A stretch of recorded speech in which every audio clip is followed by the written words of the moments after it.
What's going on, everyone? My name is Jason Vincent, and today Sony has announced 3 new products: the Sony a7C Mark II, the 16-35 f2.8 G Master Lens Mark II, and last but not least, the Sony a7C-R. And unfortunately, I have not been able to use the first 2 products I mentioned, but I have been able to use the a7C-R quite a bit. In total, I've taken about 10,000 images with it so far. So let's talk about it. Now, this camera is pretty interesting. It's essentially an A7R5 in a smaller, lighter, and less expensive package. It has the same sensor, the same processor, and it still has the dedicated AI processor. This means you get access to all the crazy good autofocus tracking that has been in all the latest Sony cameras since the release of the A7R5. But because this camera is newer, you also get access to some of the things not available in the A7R5. Things like AI-based auto framing and better active stabilization for video. But I don't really do much video, so for me, these features aren't really on my list of needs or wants. But I find it interesting that you can get a smaller, lighter, and cheaper camera that essentially has more functionality. So if you like the resolution of the A7R5 but want the best video features, this may actually be a better buy for you. Now, where the comparison starts to diverge a little bit is obviously with a less expensive camera, you have to expect to lose some type of feature. So while this camera has the same or better software type features, it in turn has some lower end physical features. Things like a lower end flip out LCD and EVF than what you might find in a higher end camera. But in real world use, this didn't really bother me. Is more resolution better? Absolutely. But after taking photos for a bit, I got used to what I was seeing and it didn't really affect the shooting experiences for me. But if you currently take photos with a camera that has higher resolution offerings, it may take you longer to get used to. Speaking of the LCD, Sony has decided to only give this camera a flip-out LCD instead of the combo tilting and flip LCD found on the A7R5, which this decision has puzzled me with every new camera release since the A7R5.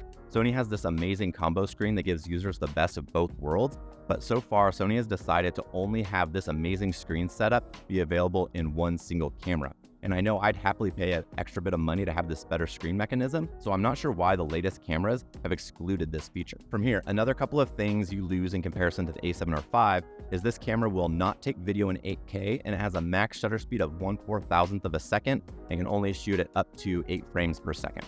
And while I don't have an official answer from Sony as to why, I'm guessing this camera has a different shutter mechanism in order to fit within the smaller sized body. And this different mechanism will only allow for the 1/4000th shutter speed and 8 frames per second in comparison to the 1/8000th shutter speed and 10 frames per second found on the A7R5.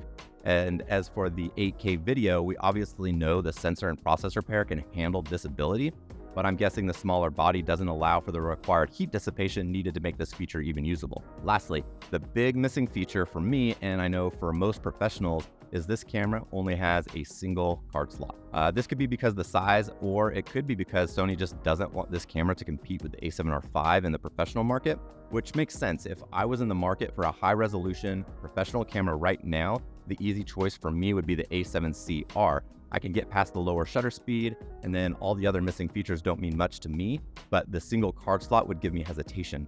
I used this camera at 2 weddings, and I obviously didn't run into any issues, but even still, there is a certain peace of mind you get when you know your images are on 2 different cards.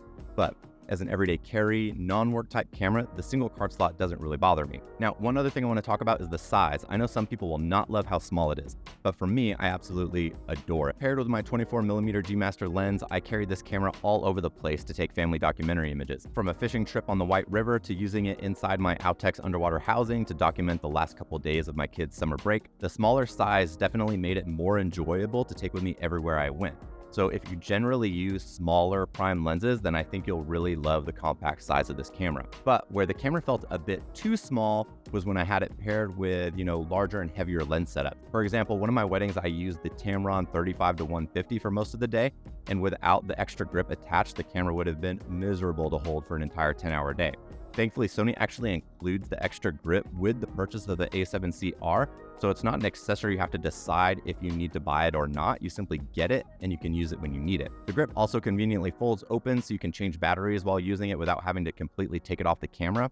And the grip also doesn't add any sort of significant weight to the setup. Though I'm not a huge fan of how it actually looks, it functionally works really well. From here, we don't really need to dive deep into things like, image quality, autofocus, AI tracking, and all these other features because they are all as good or better when compared to the past few cameras Sony has released. The sensor is the same one found in the a7R4 and the a7R5, so we know it's an amazing sensor with 61 megapixels and 15 stops dynamic range and all those good things you'd expect from a tried and true masterful sensor. And the autofocus is still among the fastest and most accurate that you can find on the market. If you happen to have never heard of the AI-based autofocus that Sony offers, you should definitely look into it because it is the best I've ever used. Closing things out, I think it's worth sort of talking about who I think this camera is for. While the smaller and lighter form factor make it amazing for documentary work, the single card slot would cause me to limit the use to personal work or work that isn't once in a lifetime. If something were to happen to a card for, say, a family session or a high school senior session,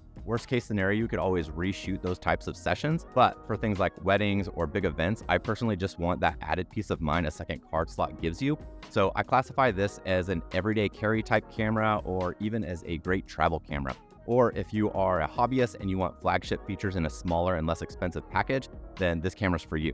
And if the single card slot doesn't bother you, I would actually prefer this camera over the a7R5. For me, I'd happily forfeit a few features for a more compact setup, especially if they're things I would rarely, if ever, use.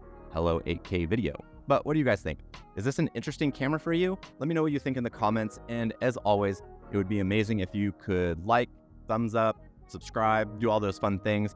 And lastly, if you want to see more from me, I'd love for you to follow along with me over on Instagram. And with that, I'll catch you on the next one.